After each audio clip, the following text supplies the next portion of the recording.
તો અમે ખરેખર એવા કિલ્લાની અંદર ઊભા છીએ, જામ સાહેબનો કિલ્લો હોય એમ બધા કહે છે, બરાબર. અહીંયા કોઈ કે ખાડા કરેલા છે, ગમે એ પર્પઝથી અહીંયા કોઈ આવેલું નથી. અને જુઓ છો આ દિવાલની અંદરથી આ પણ કંઈક કર્યું છે, બરાબર, ભગવાન જાણે. અને આ જાણે જેલ હોય એવું લાગે છે, બરાબર. અને જોયું આ બાજુથી આ બધું ખોદેલું છે.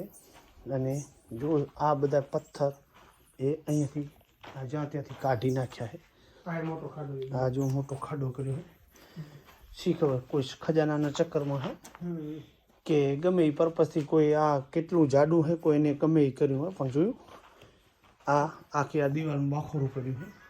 અને આમાં જોવો છો તમે કે આ આખે આખું કેવડા હેવી પથ્થર છે. જોયું અહીંયાથી અહીંયા ખાડો કરીને આ બધા પથ્થર કાઢેલા, ભગવાન જાણે શું છે શું નથી. આખી આ જેલ હોય એવું મહેસૂસ થાય.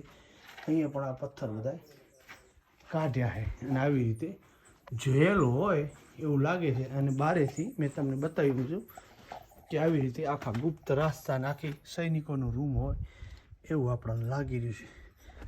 આહા જબરજસ્ત છે. ગુમલી જવું હોય ભાઈ. હવે વિડીયોને આપણે અહીંયા ખાસ મિત્ર વાટ જોવે છે. ઈ હવે શું નામ છે? જયેશભાઈ ભડવાર, ખાસ ભાઈબંધ આપણો. હા, એ આપણી વાટ જોવે છે ને હવે ઈ ઇતિહાસ ઈ આપણને કોઈક બતાવશે ગુમલી. વાહ વાહ વાહ. હવે હું જઈએ આપણે.